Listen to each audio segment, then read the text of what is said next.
Good evening, welcome to స్వతంత్ర. నేను మురళి. ముందుగా హెడ్లైన్స్ చూద్దాం. మూడో విడత నియోజకవర్గ మార్పులపై సీఎం కసరత్తు. సీఎంఓకు క్యూ కట్టిన ఎమ్మెల్యేలు.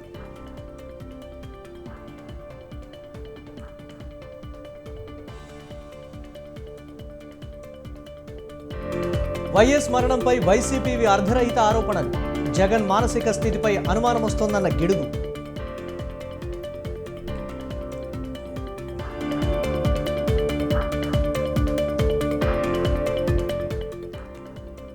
ధరణి వల్ల రైతులు భూమి హక్కు కోల్పోయారు. పూర్తి అధ్యయనం జరుపుతామన్న కోదండరెడ్డి.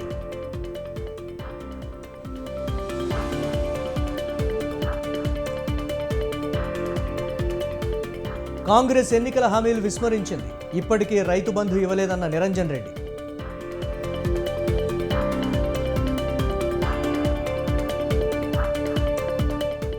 జమిలీ ఎన్నికలతో ఏకీభావం లేదు. రామ్నాథ్ కోవింద్కు మమతా బెనర్జీ లేఖ.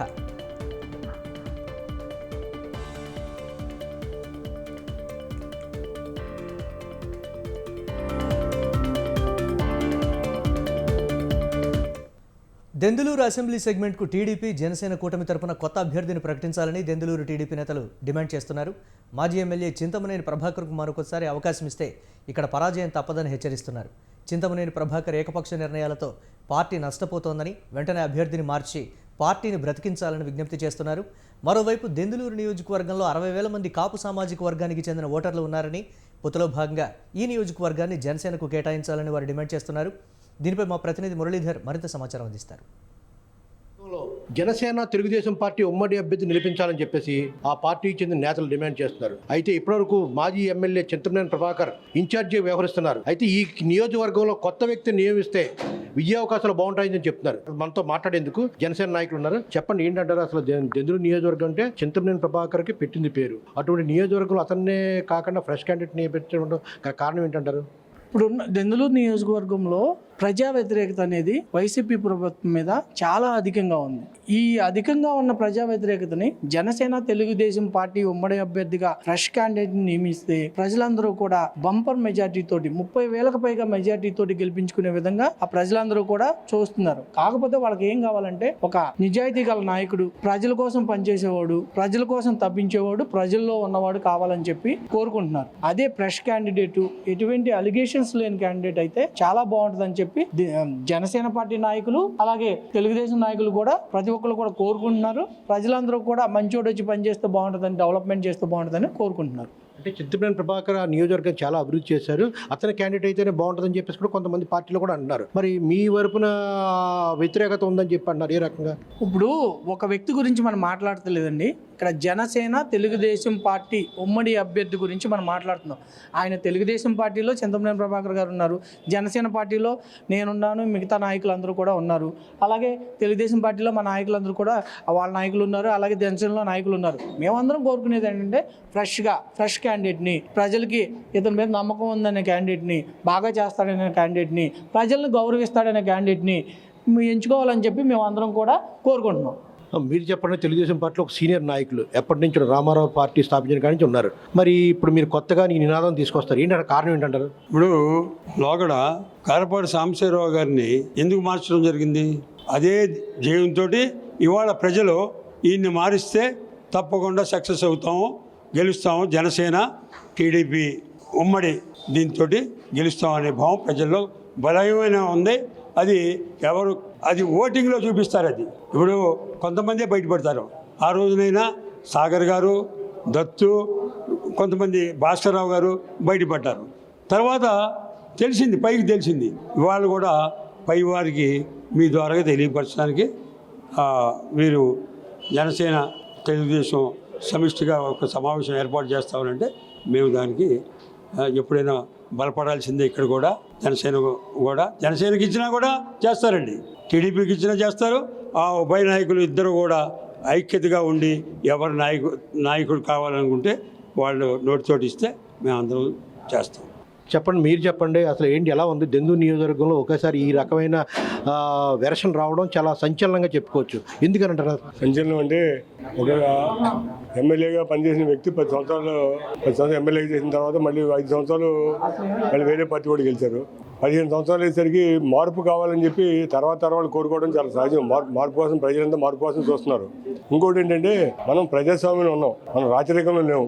నేనే రాజు నేనే మంత్రి అనే పోకడలో నుంచి ఎవరైతే నాయకత్వం వహిస్తున్నారో వాళ్ళు బయటికి రావాలి, వాస్తవంగా రావాలి. అన్ని ఇక్కడ ఎవరూ లేరు, నేను తప్ప క్వాలిఫైడ్ పర్సన్ ఎవరూ లేరు, ఇక్కడ పార్టీ నాకు కాగానే ఎవరికే టికెట్ ఇవ్వరు అనే అభిప్రాయాన్ని వాస్తవంగా రావాలి. ఇప్పుడు నేను ఇంకొకళ్ళు లేకపోతే ఎవరైనా అప్లై చేసుకోవచ్చు, ఎవరైనా ఎలిజిబిలిటీ ఉంది క్యాండిడేట్ అనుకోవడానికి. అది తప్పుగా భావించకూడదు. ప్రజాస్వామ్యం అందరూ అరుగులే పోటీ చేయడానికి. శాసనసభ్యులు ఆ సమయంలో 5 సంవత్సరాలు శాసనకర్త, ఒక్కరోజు తర్వాత సామాన్య మానవుడు ఎవరైనా ఆ వాస్తవం గ్రహించితే ఈ పరిణామాలు ఇలా ఉండవు. ఇది జనసేన తెలుగుదేశం పార్టీ నేతలు చెప్తున్నది. చింతమనేని ప్రభాకర్ ఒంటెత్తు పోకడం వల్లే చాలా నష్టపోతున్నామని చెప్తున్నారు. వచ్చే ఎన్నికల్లో ఇక్కడ ఉమ్మడి అభ్యర్థిని కొత్త క్యాండిడేట్ నిలబెడితే విజయం సాధించవచ్చు అని చెప్పేసి ఆశాభావం వ్యక్తం చేస్తున్నారు. కెమెరా పర్సన్ మధుతో మురళీధర్, స్వతంత్ర టీవీ, ఉమ్మడి పశ్చిమ గోదావరి జిల్లా, ఏలూరు. 4 ఎమ్మెల్సీ స్థానాల కోసం కాంగ్రెస్లో తీవ్ర పోటీ నెలకొంది. తమకు అవకాశం కల్పించాలని నేతలు గాంధీ భవన్కు క్యూ కడుతున్నారు. ఎమ్మెల్యే కోటాలో 2, ప్రభుత్వ కోటాలో వచ్చే 2 ఎమ్మెల్సీ స్థానాల్లో తమకు అవకాశం కల్పించాలని కోరుతున్నారు. అయితే ఇప్పటికే 4 అభ్యర్థుల పేర్లను కాంగ్రెస్ ఖరారు చేసినట్లు తెలిసింది. దీంతో ఆ 4 ఎవరనే చర్చ కాంగ్రెస్ శ్రేణుల్లో కొనసాగుతోంది.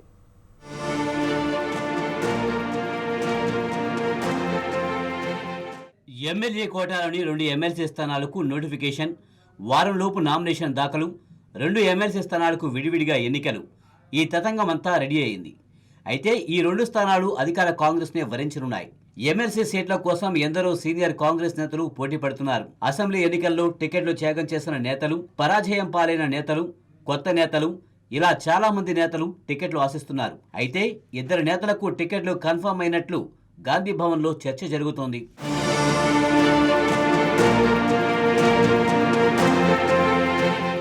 మాజీ మంత్రి చెన్నారెడ్డి, పార్టీ అధికార ప్రతినిధి అద్దంకి దయాకర్లకు టికెట్లు ఖరారైనట్లు వార్తలు వస్తున్నాయి. టీపీసీసీ క్రమశిక్షణ కమిటీ చైర్మన్గా ఉన్న చెన్నారెడ్డి టికెట్ త్యాగం చేశారు.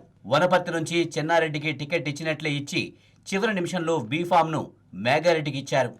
అయితే చెన్నారెడ్డి పూర్తిగా ఆయనకు సహకరించారు. దీంతో చెన్నారెడ్డికి ఎమ్మెల్సీ ఇవ్వాలని కాంగ్రెస్ డిసైడ్ అయినట్లు సమాచారం.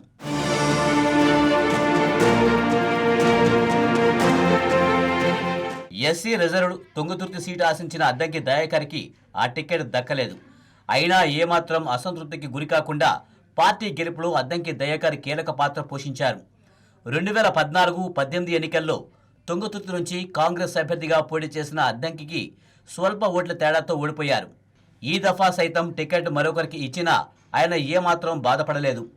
ఎంతో హుషారుగా పార్టీ విజయం కోసం పనిచేశారు. ఈ కారణాల వల్ల అద్దంకి దయాకర్కు ఎమ్మెల్సీ సీటు దక్కడం దాదాపుగా ఖాయమని సమాచారం. అయితే మాజీ ఎమ్మెల్యే జగ్గారెడ్డి పేరు పరిశీలనలో ఉన్నట్లు తెలుస్తోంది.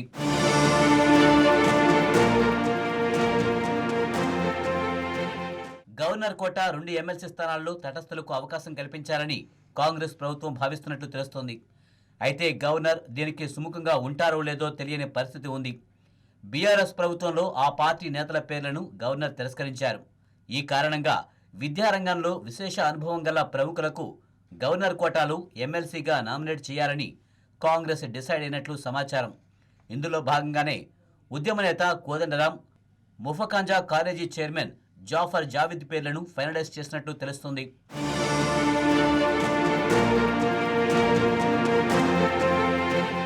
మొత్తంగా ఈ 4 పేర్లు ఎమ్మెల్సీ స్థానాలకు ఫైనలైజ్ అయినట్లు ప్రస్తుత సమాచారం. చివరి నిమిషంలో ఏమైనా మార్పులు జరిగితే మాజీ మంత్రి Shabbir Ali, PCC working president Mahesh Kumar Goud, Jaggareddy, Patel Ramesh Reddy వంటి నేతలకు ఎమ్మెల్సీ అవకాశం రావచ్చునని హస్తం పార్టీ సీనియర్ నేతలు వ్యాఖ్యానిస్తున్నారు. రాష్ట్రంలో భూతద్దంతో వెతికిన అభివృద్ధి అనేది ఎక్కడా కనిపించలేదని ఎద్దేవా చేశారు పల్నాడు జిల్లా టీడీపీ అధ్యక్షులు జీవి ఆంజనేయులు. పక్క రాష్ట్రం వాళ్ళు ఏపీని చూసి జాలిపడుతున్నారని, జగన్ పాలనలో రాష్ట్రం సర్వనాశనమైందని మండిపడ్డారు. యువతకు ఉద్యోగాలు లేక లక్షల్లో నిరుద్యోగులు పెరిగిపోతున్నారని విమర్శించారు.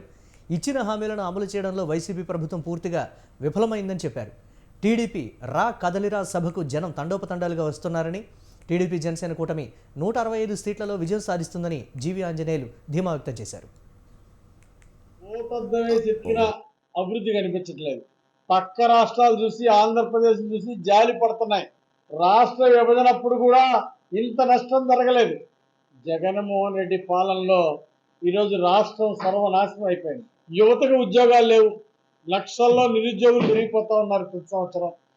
ఇచ్చిన హామీల్లో 90% వైఫల్యం, 10% కూడా చేయలేకపోయారు. అందుకే ఈరోజు చంద్రబాబు గారి సభలు కదిలినా ఎక్కడ పెట్టినా బహిరంగ సభలకి తండోపతండాలుగా ప్రజలు వస్తున్నారు. దానికి కారణం మళ్ళీ చంద్రబాబు గారు వస్తేనే రాష్ట్రం బ్రహ్మాండంగా అభివృద్ధి చెందుతుందని ప్రజల్లో ఉన్నటువంటి నమ్మకం. మళ్ళీ జాబ్ కావాలంటే బాబు గారు వస్తేనే జాబులు వస్తాయని ఈరోజు యువత ఎదురు చూస్తూ ఉంది చంద్రబాబు గారి కోసం. రాష్ట్రంలో మహబూబాబాద్ జిల్లా బయ్యారం కాంగ్రెస్లో వర్గపోరు బయటపడింది. ఎన్నికల ముందున్న కాంగ్రెస్ పార్టీలోని నాయకులకు బీఆర్ఎస్ నుంచి పార్టీలకు వచ్చిన వారికి మధ్య విభేదాలు భగ్గుమన్నాయి. ఒక ప్రెస్ మీట్ నిర్వహించే విషయంలో ఇరు వర్గాల నాయకులు మాటామాట పెరిగి చివరకు ఘర్షణకు దారితీసింది. నాయకులు ఒకరిపై ఒకరు వ్యక్తిగతంగా దూషించుకుంటూ విమర్శలు చేసుకున్నారు. ఒకానొక సందర్భంలో దాడులు చేసుకునే వరకు పరిస్థితి వెళ్ళింది. బయ్యారం ఎస్ఐ ఉపేందర్ ఇరు వర్గాలకు సర్ది చెప్పి అక్కడి నుంచి పంపించారు. చాలా కాలంగా నివురుగప్పిన నిపులా ఉన్నటువంటి బయ్యారం కాంగ్రెస్ వర్గపోరు ఒక్కసారిగా తారాస్థాయికి చేరుకోవడం మహబూబాబాద్ జిల్లా కాంగ్రెస్లో హాట్ టాపిక్గా మారింది.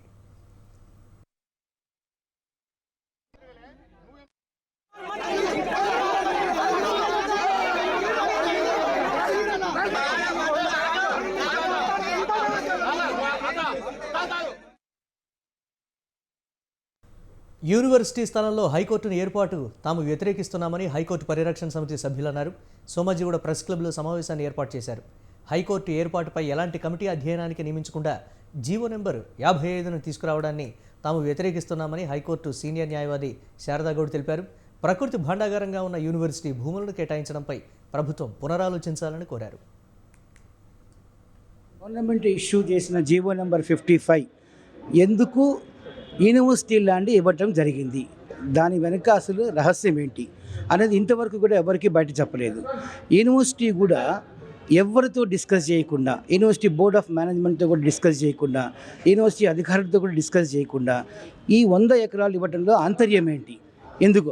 అసలు జీవ వైవిధ్యం మీద ఉన్న ఎవరికైనా అవగాహన ఉంటే కనుక ఇలాంటి చర్య తీసుకుంటారా అనేది మా యూనివర్సిటీ విద్యార్థుల్లో కానీ, మా సైంటిస్టులో కానీ, టీచర్లో కానీ ఈ రకమైన ప్రశ్నలు ఉత్పత్తి అవుతుంది. ఎందుకంటే ఆ విశ్వవిద్యాలయంలో ఉన్న జీవ వైవిధ్యం కనుక చూసినట్టయితే కనుక రాష్ట్రంలో ఉన్న జీవ వైవిధ్యంలో 32% అక్కడే జీవ వైవిధ్యం అనేది ఉన్నది. అలాంటి ప్రకృతికి రిచ్గా ఉన్న ఏరియాలో ఇట్లాంటి అర్బన్ ఎన్విరాన్మెంట్ మనం కన్స్ట్రక్ట్ చేయటం మూలంగా రేపు ఫ్యూచర్లో రీసెర్చ్కి. ఈరోజు మేము హైకోర్టు పరిరక్షణ సమితి నుంచి ఇక్కడ సోమాజిగూడ ప్రెస్ క్లబ్లో ఒక మీటింగ్ అవేర్నెస్, ఎందుకంటే జీవో 55 అనేది అచానక్ రాత్రికి రాత్రి జీవో ఇచ్చేసి ఈరోజు హైకోర్టు అడ్వకేట్లకు ఎవరికి కూడా తెలియకుండా, వారికి ఇన్ఫర్మేషన్ లేకుండా, ఎలాంటి జనరల్ బాడీ మీటింగ్ పెట్టకుండా కేవలం బార్ అసోసియేషన్ ప్రెసిడెంట్, తర్వాత బార్ కౌన్సిల్, ఇలా సీజే గారు వీళ్ళంతా కూడా సీఎం గారిని కలిసి మాకు ఇక్కడ కుప్ప కూలిపోతుంది హైకోర్టు అని చెప్పేసి ఒక తప్పుడు, అంటే అక్కడ హైకోర్టు కూలిపోవట్లేదు, మీద పడట్లేదు, శిథిలావస్థలో లేదు. మరి ఎందుకోసమని తప్పుడు రిపోర్టు సీఎం గారికి ఇచ్చారు? కొత్తగా వచ్చిన సీజేకి చెవులు ఎవరు పువ్వు పెట్టారు, అలాగే కొత్తగా వచ్చిన సీఎం గారికి ఎవరు చెప్పారు? ఈరోజు మేము హైకోర్టు పరిరక్షణ సమితి నుంచి ఇక్కడ సోమాజిగూడ ప్రెస్ క్లబ్లో ఒక మీటింగ్ అవేర్నెస్, ఎందుకంటే జీవో 55 అనేది అచానక్ రాత్రికి రాత్రి జీవో. బ్రిటిష్ పాలనను గడగడలాడించిన స్వాతంత్ర సమరయోధుడు ఒడ్డే ఓబన్న అని కామారెడ్డి కలెక్టర్ జితేష్ వి పాటిల్ కొనియాడారు. ఓబన్న 208వ జయంతి సందర్భంగా ఆయన చిత్రపటానికి పూలమాలలు వేసి నివాళి అర్పించారు. ఉయ్యాలవాడ నరసింహారెడ్డి చేసిన సాయుధ పోరాటంలో ఒడ్డే ఓబన్న సైన్యాధ్యక్షుడిగా పోరాటం చేసిన ధీరుడని అన్నారు.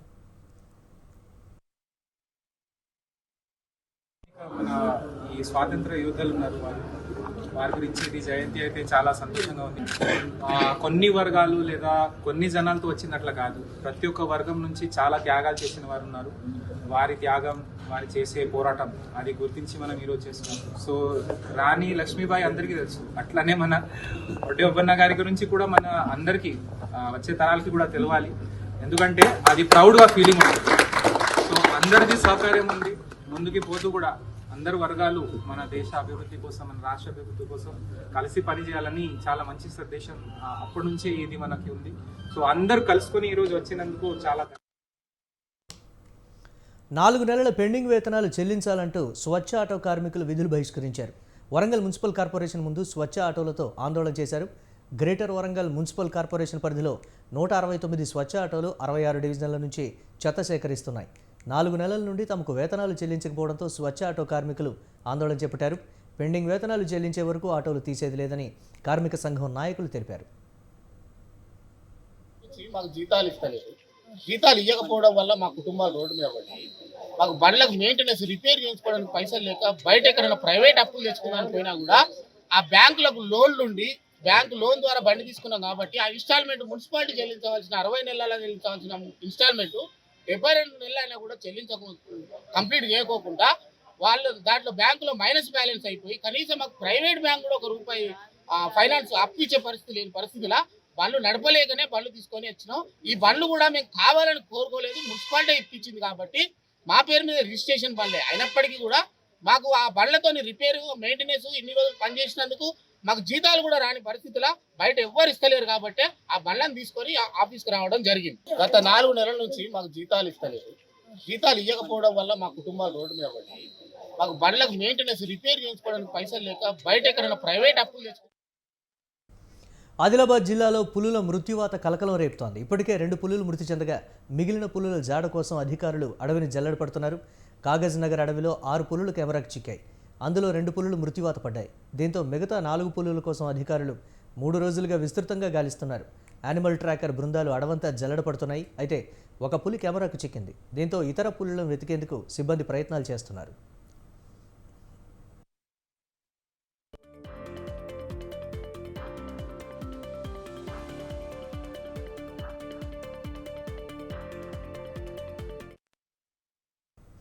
అదే సమయంలో పులుల మృతికి కారణమైన వారిలో 4 వ్యక్తులను అటవీశాఖ అధికారులు అదుపులోకి తీసుకున్నారు. పులి ఆవును చంపడంతో ఆ ఆవు కళేబరంపై గడ్డి మందు, ఫ్లోరైడ్ గుళికలు చల్లినట్లు అధికారులు గుర్తించారు.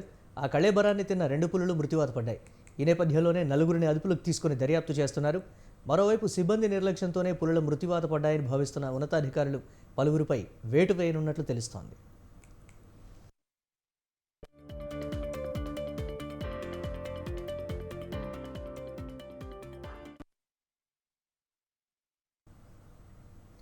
రామ్ గోపాల్ వర్మ దర్శకత్వం వహించిన వ్యూహం సినిమా విడుదలకు సంబంధించి తెలంగాణ హైకోర్టు తీర్పును రిజర్వ్ చేసింది. ఇరువైపులా వాదనలు ముగియడంతో తీర్పును వెలువరించనుంది. వ్యూహంకు సిబిఎఫ్సి జారీ చేసిన సర్టిఫికెట్ను నిలిపివేస్తూ జారీ చేసిన మధ్యంతర ఉత్తర్వులను తొలగించాలని ఆ సినిమా నిర్మాత తరపు న్యాయవాది హైకోర్టుకు విజ్ఞప్తి చేశారు. ఒకవేళ ఏపీలో ఎన్నికలపై ప్రభావం ఉంటుందనుకుంటే తెలంగాణలోనైనా విడుదలకు అనుమతి ఇవ్వాలని కోరారు. దీనిపై నారా లోకేష్ తరపు న్యాయవాది అభ్యంతరం వ్యక్తం చేశారు. చంద్రబాబు ప్రతిష్టను దెబ్బతీసేలా చిత్రీకరించిన వ్యూహం సినిమాను ప్రదర్శనకు సిబిఎఫ్సి ధృవీకరణ పత్రం జారీ చేయడాన్ని సవాల్ చేస్తూ లోకేష్ పిటిషన్ వేశారు.